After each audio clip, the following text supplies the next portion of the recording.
this out.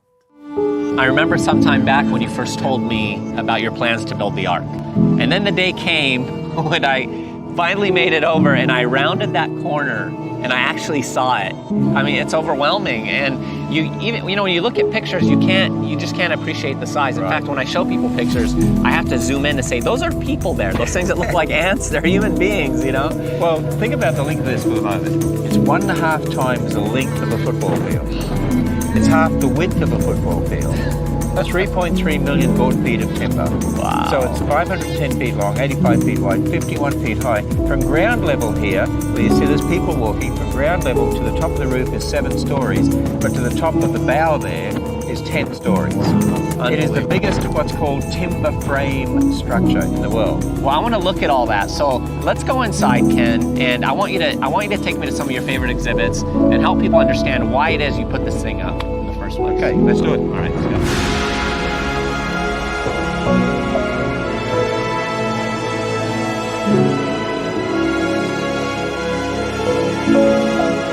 The wow factor just keeps increasing. So tell us what's going on. Well, the storm has started. You can hear it in the background, you hear the thunder, Right. you can see the lightning now and then. And there he is, entrusting their voyage now to the Lord, because he knew they were going to protect them. It's interesting because I think people think Noah just threw a bunch of animals on the ark. They just kind of ran around in this open thing.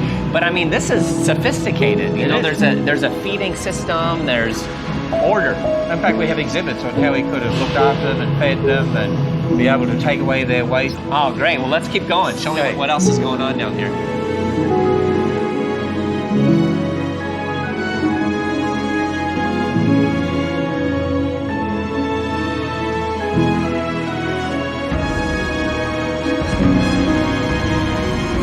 I've seen signs all around the ark that have the word kinds on them. And I'm looking here, and this says the sloth kind. So can you explain that?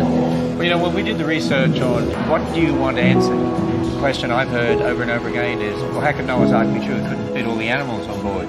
But people are thinking in terms of species, today's species. The Bible says kind. Right. And so here on the first deck, we start to introduce that idea to help people understand kind is different to species. Lots of species within a kind. Right.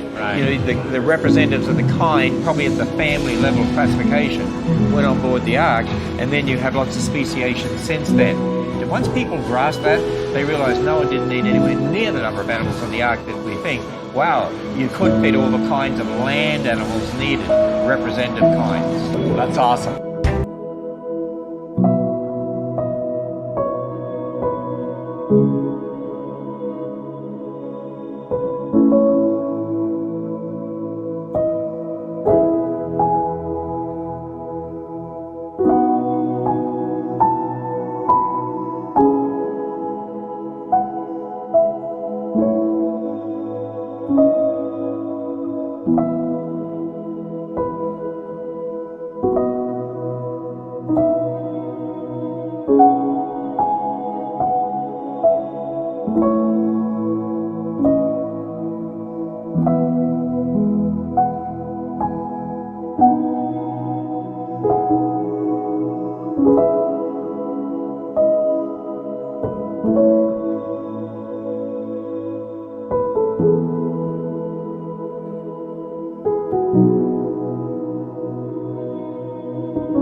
This is a life-size Noah's Ark, and it is huge.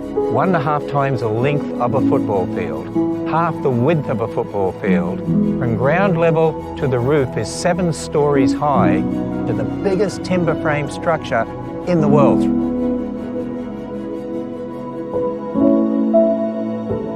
Just about everyone around the earth has heard of Noah and the ark and the flood. The fact that the Bible has this account, a man and his family built this great big wooden ship, and all the land-dwelling, air-breathing animals were represented on this ship, and the whole world was flooded. That account itself just fascinates children and adults alike. And so we decided to build a life-size Noah's Ark based upon the dimensions in the Bible. In 2010, Answers in Genesis began designing the Ark as a true timber frame structure. And we also met with Amish carpenters who were willing to come and build the wooden structure for us. In May of 2014, we actually kicked off the building of the Ark with a hammer and peg ceremony. In July 2015, the Amish carpenters began putting up the wooden structure. The Ark was completed over the next 13 months, and so we were able to open the Ark on July 7th, 2016.